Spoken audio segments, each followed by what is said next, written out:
नमस्कार, मैं मनदीप कुमार आपका एसके बुक्स के यूट्यूब चैनल पर स्वागत करता हूं। आज हम बात करने वाले हैं सॉल्व पेपर 2020 अग्निवीर वायु साइंस सब्जेक्ट फिजिक्स का पेपर हम डील करेंगे। पेपर 2 है, इसका पार्ट 2। पेपर 2 का पार्ट 1 जो है हम पहले ही डिस्कस कर चुके हैं प्रीवियस वीडियो में। इसमें हम डिस्कस करते हैं इसी पेपर 2 का पार्ट 2। तो स्टार्ट करते हैं। तो ये यहाँ पे हमने जो है पहला क्वेश्चन यहाँ पे जो है, among the following which one is the vector quantity, इनमें से कौन सी क्वांटिटी जो है वेक्टर क्वांटिटी है, ये हमको बताना है। तो देखिए, इंटरनल एनर्जी जो है ये एनर्जी की फॉर्म होता है। एनर्जी या इंटरनल एनर्जी जो है ये इसकी एसआई यूनिट होती है जूल। ये एक स्केलर क्वांटिटी है। उसी तरीके से वर्क जो है इसकी भी एसआई यूनिट जो होती है जूल होती है, और ये भी है स्केलर क्वांटिटी। एंगुलर मोमेंटम एक ऐसी क्वांटिटी है जो दी जाती है आर क्रॉस पी से। आर क्रॉस पी ये होता है, पी होता है लीनियर मोमेंटम, एल होता है एंगुलर मोमेंटम। तो एंगुलर मोमेंटम जो होता है ये एक वेक्टर क्वांटिटी होता है। तो यहाँ से जो करेक्ट ऑप्शन है ये है सी, एंगुलर मोमेंटम। देखिए, अब नेक्स्ट क्वेश्चन आता है, what is the unit of impedance. Impedance जो होता है ये एलसीआर सर्किट में की यूज़ होता है। एलसीआर सर्किट जैसे मान लीजिए मैं बनाता हूँ यहाँ पे, तो ये एलसीआर सर्किट है। ये मान लीजिए एसी सोर्स के अक्रॉस कनेक्टेड है। ये है एल, ये है सी, ये है आर। तो देखिए क्या होता है कि इस एसी सर्किट में एल, सी और आर, इसका इक्विवेलेंट रेजिस्टेंस क्या होगा वो इस तरीके से दिया जाता है, omega L minus 1 omega C इसका whole square plus R square. और इसका अंडर रूट जब हम लेते हैं तो ये जेड लिखा जाता है, ये इम्पीडेंस बोला जाता है। तो देखिए, रजिस्टेंस जो है ये इसका जो मेन पार्ट जो मैंने आपको बताया ये इसका इक्विवेलेंट रेजिस्टेंस है। रजिस्टेंस जो होता है ये ओम में नापा जाता है। तो यहाँ से जो करेक्ट आंसर आएगा वो है ओम। इम्पेडेंस ओहम है। जबकि यहाँ से अगर देखेंगे क्वांटिटीज़ हमको बड़ी डिफरेंट दिखती है कि ओमेगा एल क्या आ गया, इसका यूनिट क्या होगा, और 1 ओमेगा सी इसका यूनिट क्या होगा। बट ओवरऑल जब हम इनका डायमेंशनल एनालिसिस करेंगे तो ये भी रेजिस्टेंस निकल के आता है, रेजिस्टेंस का स्क्वायर हो जाता है। रेजिस्टेंस का स्क्वायर रेजिस्टेंस के स्क्वायर से ऐड होता है, तो रेजिस्टेंस का स्क्वायर ही आता है। और जब ये अंडर रूट में लेंगे तो ये रेजिस्टेंस की वैल्यू आएगी। तो इसकी जो ऐसा यूनिट है वो है ohm. Photo electric effect demonstrate which nature of light. Photo electric effect जो होता है कौन सी नेचर को डेमोन्स्ट्रेट करता है लाइट की। क्या ये वेव नेचर बताता है, या ये पार्टिकल नेचर बताता है, डुअल नेचर बताता है, या सारी बताता है, सारी नेचर्स बताता है। तो देखिए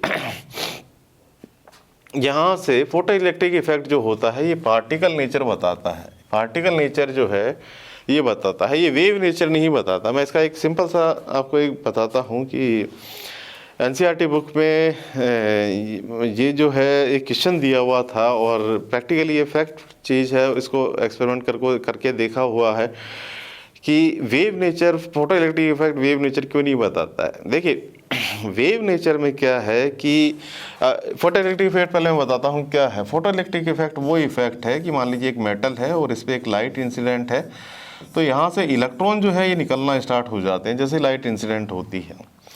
अब हम 2-3 तरीक़ों से ये कैलकुलेट कर सकते हैं कि इलेक्ट्रॉन को बाहर निकलने में कितना टाइम लगेगा। एक हम बात कर सकते हैं रे ऑप्टिक्स से, एक हम बात कर सकते हैं वेव ऑप्टिक्स से, और एक हम बात कर सकते हैं पार्टिकल नेचर से। तो पार्टिकल नेचर में क्या है, हम अज्यूम करते हैं कि रे जो है वो पार्टिकल से मिलके बनी है और ये फोटॉन्स होते हैं। जब वेव नेचर की बात करते हैं तो वेव नेचर में क्या है, जब इसको कैलकुलेट किया जाता है तो टाइम बहुत लंबा चौड़ा निकलता है, बहुत ईयर्स में टाइम निकलता है कि भाई वेव अगर इंसिडेंट होती है तो जो मेटल है उसे बाहर निकलने के लिए इलेक्ट्रॉन को बहुत ईयर्स लगेंगे।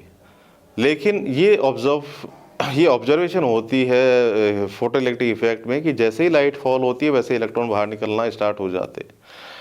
तो ये जो फिनोमेना है ये वेव नेचर से समझ में नहीं आता है। लेकिन जब हम पार्टिकल नेचर लेके और जब इस फिनोमेना को सॉल्व करते हैं तो एग्जैक्ट कैलकुलेशन जो है वो बताती है कि बहुत कम टाइम लगेगा इलेक्ट्रॉन को बाहर निकलने में। जो हम कैलकुलेट करते हैं वो टाइम एक्चुअल जो इलेक्ट्रॉन बाहर निकलता है उस टाइम के बराबर होता है। तो यहाँ से जो समझ में आता है कि भाई जो इलेक्ट्रॉन का जो फोटो इलेक्ट्रिक इफेक्ट है वो वेव नेचर से नहीं समझा जा सकता, वो पार्टिकल नेचर अज्यूम करके ही समझा जा सकता है।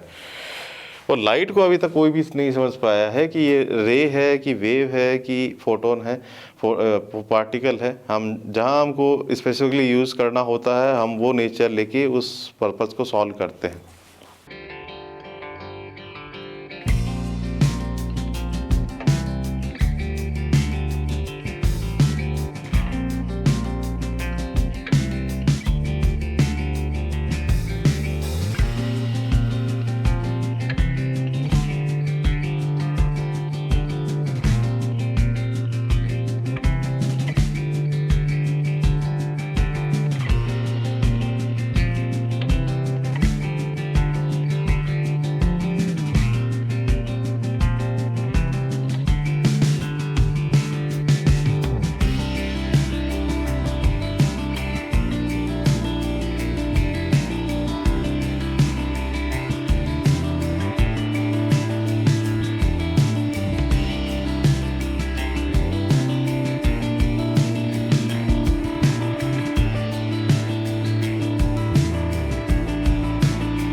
देखिए अब एक नया क्वेश्चन आया था, force between A neutron and A neutron. एक न्यूट्रॉन और दूसरे न्यूट्रॉन के बीच में क्या फोर्स लगता है? तो ये न्यूक्लियर फोर्स लगता है, क्योंकि दोनों जो न्यूट्रॉन्स होते हैं ये न्यूक्लियस में एग्जिस्ट करते हैं, तो इनके बीच में क्योंकि चार्ज नहीं है तो न्यूट्रॉन और न्यूट्रॉन के बीच में जो फोर्स लगेगा वो लगेगा nuclear force. What is the full form of LED? तो देखिए एलईडी की फुल फॉर्म, ये बड़ा सिंपल सा क्वेश्चन है। फुल फॉर्म ऑफ एलईडी होता है लाइट एमिटिंग डायोड। ये एक टाइप का डायोड होता है जो लाइट को एमिट करता है। तो इसका जो करेक्ट ऑप्शन है ये है A, light emitting diode. If the earth stops moving on its axis, what will be the effect on the weight of a body placed at the surface of earth? देखिए ये अर्थ है और अर्थ पे क्या है कि रोटेट कर रही है, अर्थ रोटेट करती है अपनी ऑन एक्सिस पे। तो ऑन एक्सिस पे जब रोटेट करती है तो ये बॉडी जो है इस पे एक बाहर की तरफ सेंट्रीफ्यूगल फोर्स लगता है। इसको बताया जाता है एम ओमेगा स्क्वायर आर, यानी कि इधर की तरफ भी एक्सेलेशन है। जो जी इधर होता है तो इफेक्टिव जी जो है, जी इफेक्टिव की अगर मैं बात करूं तो ये हो जाता है जी माइनस ए। ये इस तरीके से जी इफेक्टिव हो जाता है। अब क्या कहता है ये क्वेश्चन कि भाई अगर अर्थ स्टॉप कर दे रोटेट करना, अगर अर्थ स्टॉप कर देगी रोटेट करना तो ये सेंट्रीफ्यूगल फोर्स जो है बाहर की तरफ लगना ये ख़त्म हो जाएगा। और जी इफेक्टिव जो है इसमें से जी इफेक्टिव जो है उसको अगर देखेंगे तो एक्सेलेरेशन, क्योंकि ये जीरो हो गया इधर बाहर की तरफ जो एक्सेलेरेशन था, तो जी इफेक्टिव जो है ये हो जाएगा जी, यानी कि बढ़ जाएगा। तो यहाँ से इसके वेट पे क्या इफेक्ट पड़ेगा? वेट जो होता है ये होता है एम और जी इफेक्टिव, तो इसके वेट जो है ये इंक्रीज हो जाएगा। देखिए मास की बात मैं नहीं कर रहा हूँ, मास ये डिफरेंट क्वांटिटी, वेट की बात हो रही है। वेट जो होता है ये होता है एम इंटू जी, तो ये जो है ये इंक्रीज करेगा, इट विल इंक्रीज। तो वेट जो है इंक्रीज कर जाएगा, बढ़ जाएगा। ये भी अच्छा क्वेश्चन है। ये पार्ट 1 में कुछ एक क्वेश्चन आया था फोर्स और डिस्प्लेसमेंट का।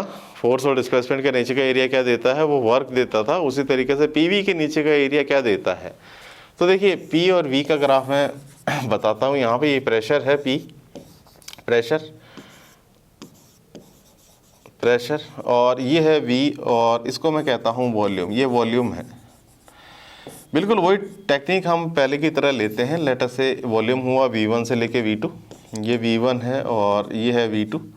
तो इसके नीचे का एरिया जो होगा ये क्या होगा, ये होगा प्रेशर, और ये होगा V2 माइनस V1, ये है V2 माइनस V1। तो इसका नीचे का एरिया की अगर मैं बात करूँगा तो ये होगा pressure multiplied by delta V या V2 minus V1, pressure into V2 minus V1। मैं इसको सिंपल लिखता हूँ, प्रेशर इंटू वॉल्यूम। अब देखिए मैं इसको सॉल्व करता हूँ। प्रेशर होता है फोर्स अपॉन एरिया, और वॉल्यूम जो होता है ये होता है एरिया इंटू लेंथ। तो वापस अगर देखेंगे तो फोर्स इंटू लेंथ आ गया, तो फोर्स इंटू लेंथ मतलब आ गया यहाँ से ये आ गया वर्क की फॉर्म में ये आ गया यहाँ से PdV। वैसे भी अगर हम थर्मोडायनेमिक्स की बात करें तो PdV जो होता है ये वर्क दिया जाता है। वर्क को हम थर्मोडायनेमिक्स में हम इस तरीके से लिखते हैं dW is equal to PdV और work is equal to P integration of dV V1 से लेके V2, तो ये वर्क होता है। तो यहाँ जो आंसर है ये है B work. What is convergent lens? ये कन्वर्जेंट लेंस क्या होता है? कन्वर्जेंट लेंस देखिए वो होता है जो रेज को कन्वर्ट करता है। तो रेज को जो कन्वर्ट करता है ये कॉन्वेक्स लेंस होता है। ये देखिए पैरेलल रेज अगर आ रही हो इस तरीके से तो कॉन्वेक्स लेंस क्या करेगा कि इनको रेज को एक जगह कन्वर्ट कर देगा। तो ये रेज एक जगह आके मिल रही है, तो इसको जो है इसका जो आंसर है ये है कॉन्वेक्स। कॉन्वेक्स टाइप का लेंस जो है ये कन्वर्जेंट लेंस कहा जाता है। ये थोड़ा न्यूमेरिकल क्वेश्चन है, इसको देखते हैं। If linear momentum is given by P is equal to AT plus BT square, जैसे लीनियर मोमेंटम है P और ये दिया जा रहा है AT प्लस BT स्क्वायर से, तो force at T equal to 0 second पे क्या होगा? तो देखिए जो फोर्स होता है ये होता है dP डिवाइडेड बाई dt, यहाँ पे आएगा d बाई dt, और जो P है ये है AT प्लस BT स्क्वायर। तो अब इसका डिफरेंशिएशन जब करेंगे तो यहाँ पे क्या आएगा d by dt of AT plus d by dt of BT square. तो जब इसको सॉल्व करेंगे यहाँ पे तो क्या आएगा, A is a constant, dt by dt 1 हो जाएगा और यहाँ पे आ जाएगा 2BT। हमको पूछा है t इक्वल टू 0 पे क्या है, तो t इक्वल टू 0 पे हम इसको 0 पुट करेंगे तो ये 0 सेकेंड पे जो आएगा ये आएगा a के बराबर। तो यहाँ से जो करेक्ट ऑप्शन निकल के आता है ये फोर्स निकल के आता है 0 सेकेंड पे F इक्वल टू A। आगे देखते हैं, ये भी अच्छा क्वेश्चन है। If the momentum is doubled then what will be the percentage increase in kinetic energy. तो देखिए मैं पहले सिंपल मोमेंटम की इक्वेशन लिखता हूँ P इक्वल टू mv और एनर्जी की इक्वेशन लिखता हूँ हाफ mv स्क्वायर, m से मल्टीप्लाई कर देते हैं, m से डिवाइड कर देते हैं हाफ mv स्क्वायर को, तो ये आ जाता है m square v square divided by 2m। Momentum जो होता है ये mv होता है, तो यहाँ से आ जाता है p square divided by 2m। तो ये एनर्जी आ गया यहाँ से। तो ये एनर्जी और मोमेंटम के बीच में रिलेशन आ गया p square divided by 2m। अब हम बात करते हैं यहाँ पे कि काइनेटिक एनर्जी जो फर्स्ट टाइम पे है ये किसके बराबर है, ये बराबर है p1 square divided by 2m। जो p फाइनल है p2 जो है ये 2 टाइम्स ऑफ p1 है, तो यहाँ पे हम फाइनल एनर्जी की जब हम बात करेंगे तो ये आएगा ट्वाइस p1 का whole square divided by 2m।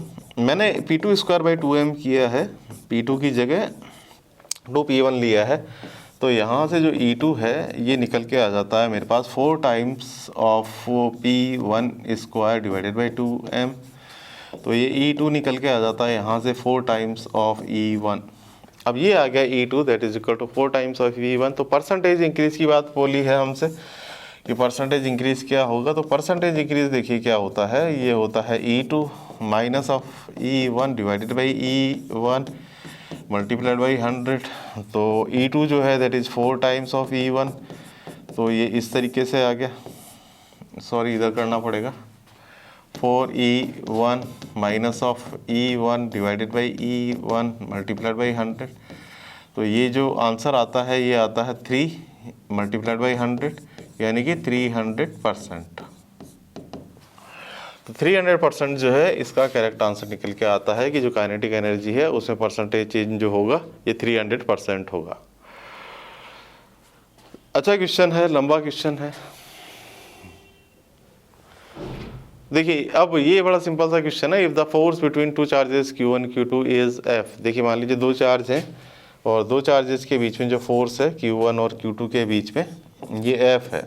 मान लीजिए अट्रैक्ट कर रहे हैं या रिपेल कर रहे हैं व्हाट्सओवर, तो ये फोर्स F है। अगर इनके बीच में अगर एक डाइलेक्ट्रिक कांस्टेंट K डाल दें तो जो फोर्स है हम सबको पता है कि जो नया फोर्स है ये पुराने फोर्स के मुकाबले K टाइम्स कम हो जाएगा, क्योंकि मीडियम जो होता है उसका इफेक्ट पड़ता है, फोर्स जो है K टाइम्स लेस हो जाता है। डाइलेक्ट्रिक कांस्टेंट K डाल देते हैं तो ये जो Fm है दैट इज इक्वल टू नया फोर्स जो है ये फोर्स डिवाइडेड बाय डाइलेक्ट्रिक जो होता है उसके डाइलेक्ट्रिक कांस्टेंट जो होता है उसके बराबर आ जाता है।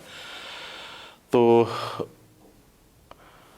ये 24th क्वेश्चन देखते हैं। A big ship can float in water not in needle. तो देखिए क्या होता है, शिप में जो है जो लंबा चौड़ा शिप होता है वो उसका जो उसके ऊपर जो बायंसी फोर्स लग रहा होता है वो उसके मास को बैलेंस कर देता है। तो ये बायंसी फोर्स के कारण क्या होता है कि शिप है तो उस पर जो एफ बी लगा उसने इसके मास एम जी को बैलेंस कर दिया, ये इक्वल हैं दोनों। जबकि एक निडल में क्या होता है कि इसकी डेंसिटी ज़्यादा होती है। तो लेट अस से ये वाटर में रखी हुई है तो इसकी डेंसिटी ज़्यादा है, बहुत ज़्यादा डेंसिटी है। तो इसका जो फोर्स लग रहा है ग्रेविटेशन का तो वो तो लग रहा है एम जी, और इस पर जो बायंसी फोर्स लग रहा है ये बायंसी फोर्स लग रहा है इसके ऊपर लेट अस से जो भी लग रहा है व्हाट्स और क्वांटिटी वी रो जी। और ये जो फोर्स होता है buoyancy force this is less than M G, मतलब जो एम जी होता है, जो इस केस में जो एम जी होता है ये बड़ा होता है बायंसी फोर्स से, तो इसके कारण नीडल डूब जाती है। तो यहाँ से अगर देखेंगे तो इन दोनों में जो प्रिंसिपल काम करता है वो है आर्किमिडीज प्रिंसिपल। तो जो फ्लोट कर पाते हैं शिप ये आर्किमिडीज प्रिंसिपल के कारण फ्लोट कर पाता है। भाई केपलर थर्ड लो जो होता है केपलर का, ये केपलर का थर्ड लो जो है ये क्या कहता है, केपलर का थर्ड लो बड़ा सिंपल है, T square proportional to R cube होता है। जो टाइम पीरियड होता है सैटेलाइट का उसका स्क्वायर ये प्रोपोर्शनल होता है जो ऑर्बिटल रेडियस है उसके क्यूब के। जैसे मान लीजिए ये सैटेलाइट है और ये सैटेलाइट जो है रिवॉल्व कर रहा है, तो इसका जो टाइम पीरियड है और ये जो यहाँ से यहाँ तक की डिस्टेंस है ऑर्बिटल रेडियस आर, तो इन दोनों में क्या रिलेशन होगा कि ये टी स्क्वायर जो होगा ये प्रोपोर्शनल होगा आर क्यूब के। तो B is the correct option. देखिए यहाँ हमने स्क्रीन पे 3 बुक्स दिखाई हुई है, इसका ये जो पेपर था ये हमने इस बुक से लिया हुआ है, Agniveer Vayu Indian air force science subject practice paper with solution of difficult problems. इसमें कंप्लीट पेपर दिया हुआ है, पेपर का सॉल्यूशन दिया हुआ है। 52 पेपर्स इस तरीके के आपको इसमें मिल जाएंगे इस बुक में।